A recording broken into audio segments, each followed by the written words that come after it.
Hello there. What you see now is my CNC machine, and I'm about to use it to repair my ZTTO cassette. Essentially, I want to undo the damage done by the free hub, as I discussed in the previous video, and I intend to use a little steel ring between the cassette and the free hub, so no further damage is going to be done. And I really hope I set up my machine correctly, because that's the second take of this video. And obviously, if I'm going to break it, I'm going to break it forever, so here goes. Starting my spindle. Wait a little bit so it spins to its full RPM. Alright, wish me luck.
Alright, a little bit of filing and I am almost there.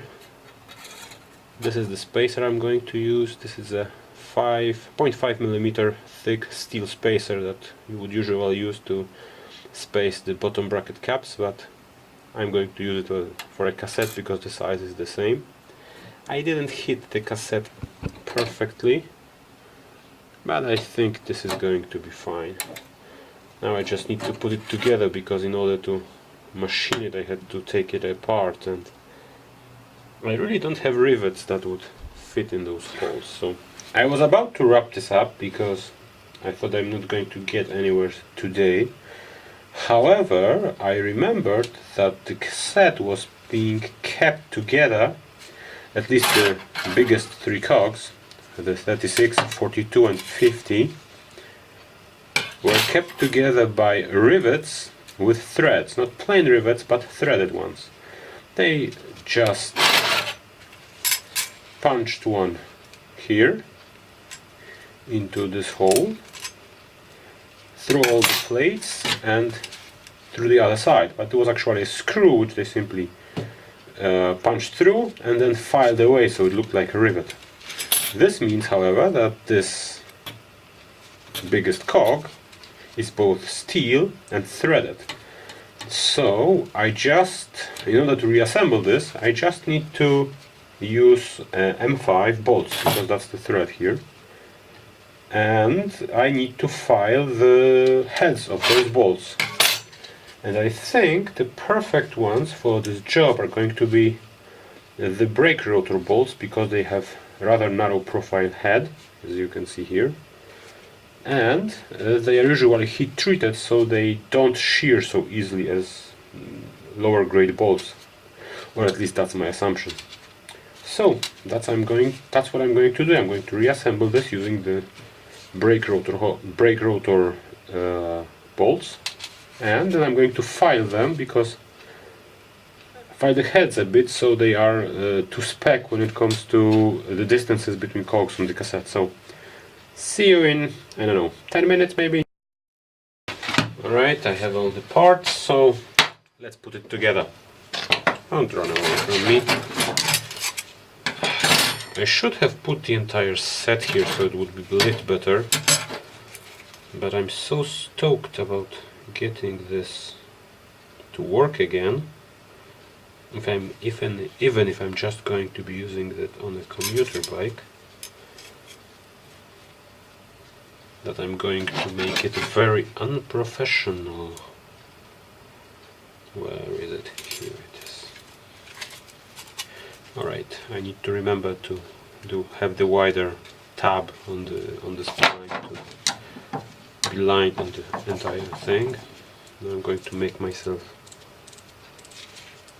a little bit of a guidance using a free hub, because that's going to make this job much more pleasant. Where is the wider tab? Here and here, and there you go. Now let's put the bolts in.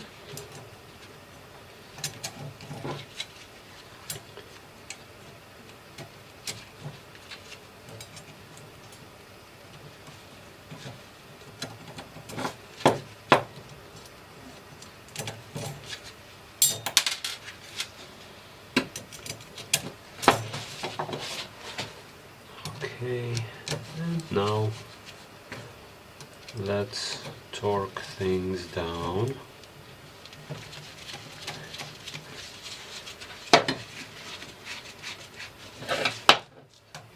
Okay.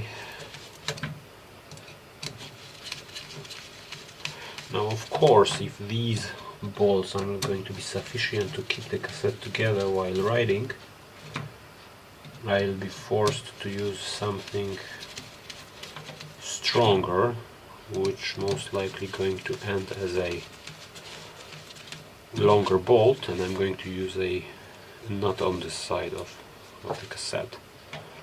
However, considering that this sandwich of plates and cogs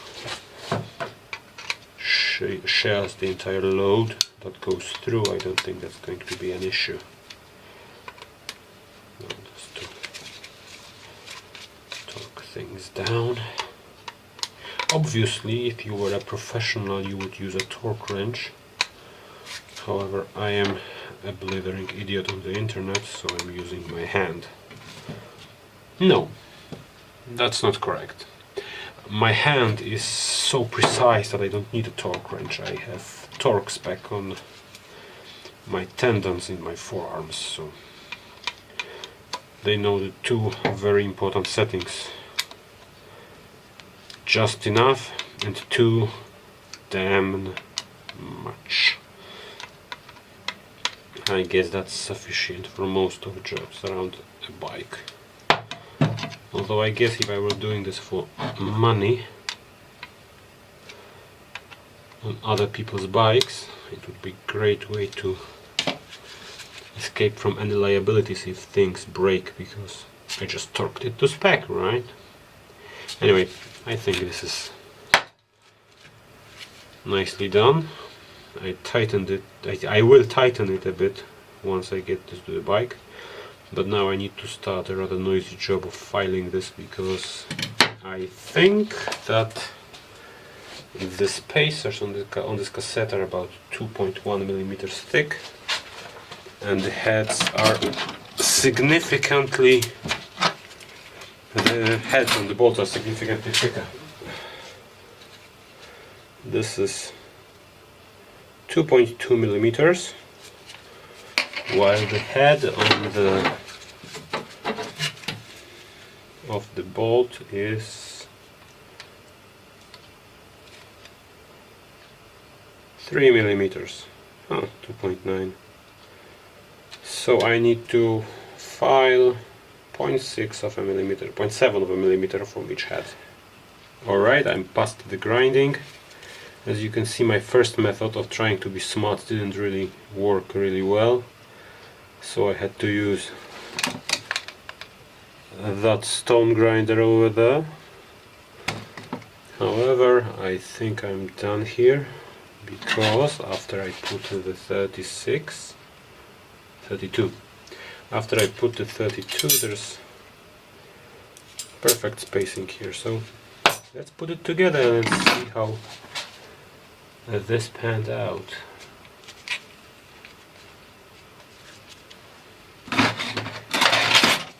I will probably not ride this thing on a mountain bike, and by probably I mean surely, because I'm currently working on yet another attempt of trying to get a front derailleur on my Moonraker. However, this is going to be a great solution to my commuter, which I use sometimes to haul my daughter in a trailer. So I occasionally need low gears, but most of the time I'm riding on a rather highish side of gearing on that bike. I was actually using it on my commuter then, when I badly damaged it, but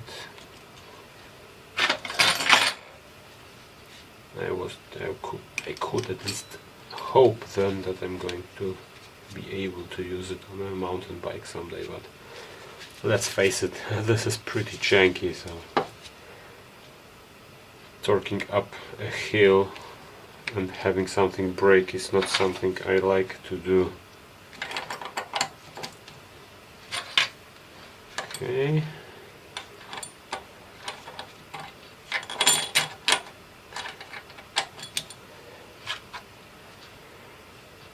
Where's the key? Here it is. Okay, it seems everything fits perfectly. Now I need to find the lock ring. Right,